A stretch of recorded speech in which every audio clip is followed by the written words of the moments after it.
Hi and welcome to this week's broadcast. Today we're talking about the very sensitive topic of death, dying, grief and bereavement. So I think it's a kind of human universal struggle to understand what death is, how it's part of our journey, and I guess that's something we can touch upon later. Yes, I think it affects everyone. It's a difficult subject to talk about, isn't it? Because we all get affected by it, and the mind will try and rationalize why, how, is it fair, should it happen, is it too early, is it too late, does it come too quick, does it come quick enough? As some of my clients would want it to come if they see a loved one really suffering with a really serious, painful disease or condition. Perhaps they want it to come quicker. And it's a very difficult thing to talk about, like euthanasia, or somebody who wants their death to come. So it's a broad subject, and it's a difficult one for us to do a broadcast on, but I think it's well worth us doing it. And I really want to encourage people to, especially this week, to write in and to share, because that's basically one of the things about death, is to be able to talk about it. So many people will shut themselves down, and lock themselves in, and to experience the feeling. And the feeling is very natural, whatever you call it: grief, anxiety, can be anger, isolation. All of these are natural red light feelings. And so what they do, they want to shut themselves down and to suffer with them. And that's the last thing you should do. It is about sharing, and it's about talking about it. And I think there's a common idea that, you're allowed to grieve if someone very close to you dies, like an immediate relation. But actually, lots of people grieve for different things in different ways. I mean, the obvious situation is grieving when a loved one dies. But we've had clients and supporters write into us and say, they've experienced a deep and profound sense of grief when they've almost lost a dream or a hope that they had. So, for example, one lady kindly shared with us that she tried for many years to have a child, tried infertility treatment and nothing worked. Unfortunately, she had several problems associated with that, but the kind of conclusion was that she just couldn't have a child, and now she carries a sense of grieving for that loss of the dream and the hope of having a child. And that's the kind of thing that I was saying, is because our human-centered mind, our mind will set out what's fair, what should be, how it ought to be, what should happen. And of course that very rarely mixes with reality, what is happening. And so when you get those two juxtapositions, the mind will create even stronger feelings of red lights, of, again, anger, depression, resentment, and all of these type of things, because it's not going the way that it thinks it should go. And we have to deal with that as human beings. We have to deal with that loss, with that, the way things might have been, the way things should have been. I think for a loss of a child, it's one of the saddest things that I deal with, that, and I think that sometimes we don't deal with it correctly. We get told these things about, well, time's a great healer and you should just get on with it. And sometimes you can't, and really what I always try and encourage is this idea that it's okay just to talk, and it's okay just to be a listener. Don't think you've got to fix somebody. Just allow them to talk, because just talking it through sometimes can be what they just need to do. They're not looking for somebody to present them with an elastoplast to make it okay, because it can't be okay. So I think the uncomfortable emotions that are associated with grief, obviously they are painful, uncomfortable, red light feelings. Yes. They are natural feelings. Absolutely. Often we talk about red light feelings of stress, anxiety, depression, and that, they are not your natural way of being. Let's learn how to move out of that. But the mind has created them. But the mind creates the uncomfortable emotions of grief, But actually, isn't it appropriate to feel those uncomfortable emotions in that moment? And there's the difference. So it's totally appropriate if you lose somebody that you love to experience the red light feelings. And we often talk about sit with it. It's a great Taoist saying. Sometimes it's totally appropriate to sit with it. Just sit in those feelings. There's nothing wrong in crying. We did a thing on, is it wrong to cry? There's nothing wrong with crying. There's nothing wrong with any of these emotions. Yeah. As long as you're expressing them and talking about the belief, the thought that is underlining that thing. And so what I see with a lot of people is that they have a loss.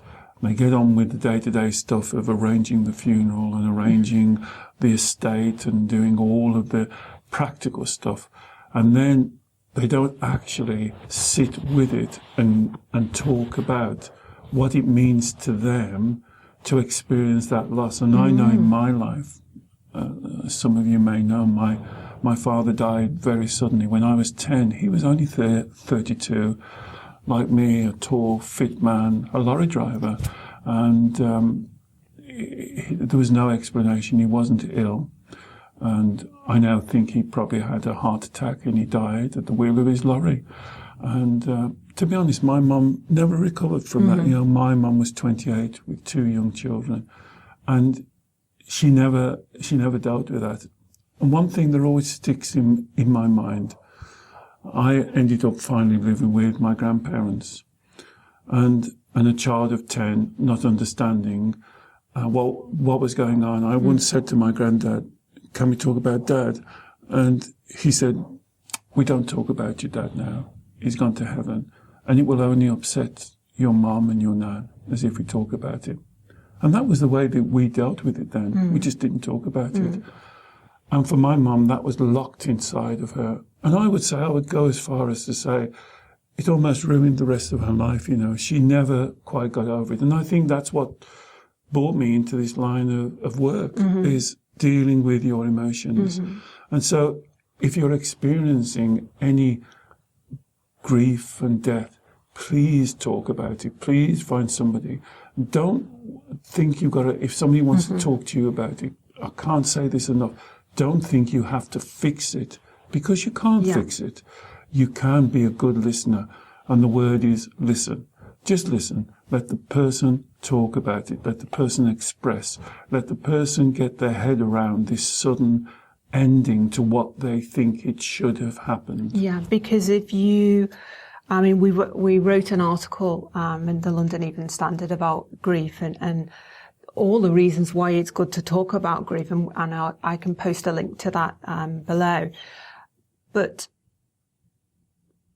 if you avoid it, if you avoid feeling, sitting with the emotions, if you bottle things up, if you don't give yourself the time and the space, where does it go? Where does it go? What happens? I mean, this is where you get even more problems. Because remember, the energy can't be held. So what it does, it creates a kind of a turmoil, a circle. We call it a carousel of despair, and it keeps on coming back and coming back and coming back, and then you become more avoidance of it, more fearful of it, and you can't talk about it, you can't think about it, but it's there. And it's like, I can remember working with a client once, and we were talking about it, and she'd bottled it up for something like 30 years, and she went to my board and she drew, she was an artist, and she drew like a monster, and she said, it's like a black monster waiting to devour me. And so please don't do this, please don't do that, because I'm sorry to tell you, the truth is we will all have to deal with grief. We will all have to deal with death. We all have to deal with that. It's part of our human journey.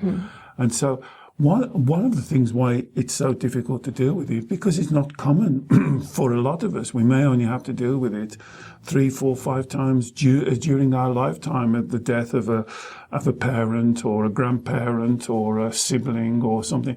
So that the suddenness of it and the inexperience of dealing with that is one of the hardest things, because we've got no resources to draw on to be able to deal with it.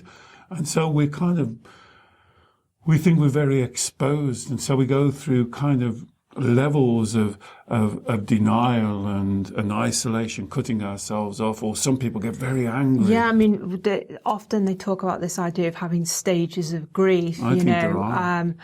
I guess shock, denial, wanting to isolate yourself away from it, maybe red light feelings of anger, then the stage of, I guess, what's called like bargaining, where you go through, if only if I'd done that, or if only if we'd have checked this. Or if only I'd have said this to them, or if I'd have done this a little bit better, or perhaps if I'd have done this, or perhaps if I'd have heard them when they were complaining about a pain, if I'd have done something But there.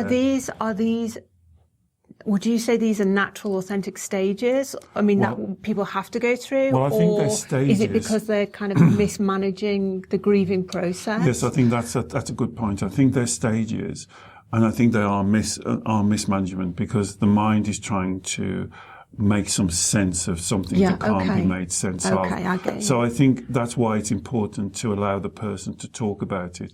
And don't, if somebody is talking to you about it and you're the listener, don't try and say things like, oh, don't worry, time's a great healer. Oh, it wasn't you. Discuss it. Enter into discussion, even though it's very uncomfortable. But enter into discussion about what they're talking about, because they need to follow that line of thought to the end and to see that actually they couldn't have done anything at all. And that was just the natural journey of the person who's died.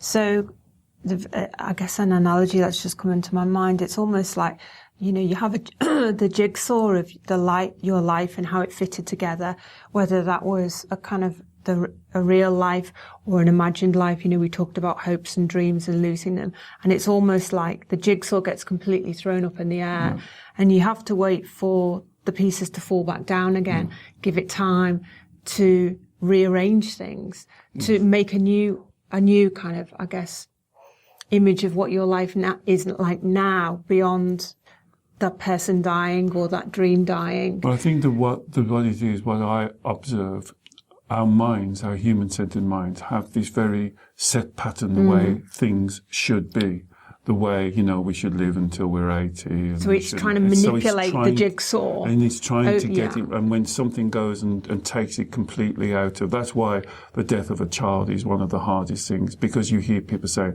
they're so young and their lives hadn't been, and what could have been, and their expectations, and it's been taken away from them. So they'll use these type of really emotive words, and actually that just makes it worse, because this is something none of us know when our time is going to come. Thank goodness. Wouldn't it be terrible as if we knew the day and the time that our time was going to come? And so none of us know that. So it can be very fearful for somebody who's listening to that, because it relates to them as well. What we're talking about here relates to everyone that's listening. That's why it's so difficult to talk about it. And at the end of this process of grieving, I guess towards the latter parts, I can see there are benefits of talking about grief, exploring death, insofar as, I guess, it allows you to reassess your beliefs on what life is, what dying is, what's the meaning of it all. So it gives you that opportunity. Well, strangely enough, what I always like to do is, when we've got over the first wave, is because it gives you an opportunity to really examine your spirituality or your religious beliefs, and what do you actually believe. And because when you die, you are completely faced up to your spiritual belief. What is it you believe about life, about death, about energy, about who you are as a person, what happens to you when you die or after you die? Because the truth is that no one really knows. We can all give you what we believe happens, but we don't know for certain. So this gives the person an opportunity to explore their spirituality, what their beliefs are. And I would definitely encourage that. When I'm working with somebody, I find that's really one of the greatest helps, is when they're actually be able to explore and talk about what they believe that happens, and whether it's a religious belief, whether they believe in God, or whether they believe in an afterlife, or whether they believe whatever they believe. It allows them to really explore that part of their belief system and almost put it to the test, to stress test it, to see whether that's a really true belief. Mm-hmm. And to honour the person as well. The grieving process, this talking about your emotions, the beliefs, the expectations, and everything to do with it, and I guess sorting out the pieces of the jigsaw in the most authentic way to you, rather than letting your mind take over and start to try and strategize or make things more complicated. Well, this is the Taoist teaching that I'd like to pass on to you. I can remember, if you don't mind me passing on the story, as when I was living in the Wudong Mountains, once a week we had the opportunity to go and speak to one of the masters, and like talking to the sage and having a conversation with him. And so all week you'd think about what would be an important question. And this one time I thought, I don't really know the Taoist position on death and dying, so I'll ask him that. So I waited and went in and sat with him, and we did our meditation. Then I asked him the question. I said, what's your opinion and what's your position on death? And he looked quizzically at me, put his head to one side, and he said, why do you want to talk about death? Why don't we talk about living? And the Taoists really don't talk much about death. They talk about being in the now, living your life now. And so just having this conversation here that's difficult about death, take it as an opportunity to ask yourself, instead of thinking about death and dying, what am I doing about living right now and caring and loving the people that surround me? Rather than worrying about what would happen if I lose them, what am I doing to honour them now they're alive? And he went on to say, and when he was talking about the teaching of now, of doing all of the things that you should be doing. So if you've got an elderly person, an elderly parent, or somebody that you love, and you think maybe coming to the end of their life, this is the time you should be sitting with them with a cup of tea and making your scrapbook of memories. This is the time you should be doing it, this weekend, next weekend. Don't wait. Don't put it off. Honour them. Honour your relationship with them, because you're building up a much more positive, they'll enjoy the process and you'll enjoy the process. And then one of the greatest teachings that I use personally about my father is to honour their spirit. So if it's somebody that really loved you and you really loved them, again, a parent, a partner, somebody, a brother, a sister, a child, some of my clients have unfortunately outlived their children. What a terrible thing. Think about what they would want for you. Honour their spirit. They wouldn't want you to destroy your life. They wouldn't want you to be crying every day of the week. They wouldn't want you to bring everything to a close. Honour their spirit by living what they would want for you. And I think that's a wonderful teaching. And from all of the teachings, that's helped me the most. I still know, I'm 66, and I still am honouring what my father would want for me, trying to think that what would make him proud, to see his son doing the best that he could do. And that's where I would suggest that you take this opportunity of talking about this difficult subject to think about that.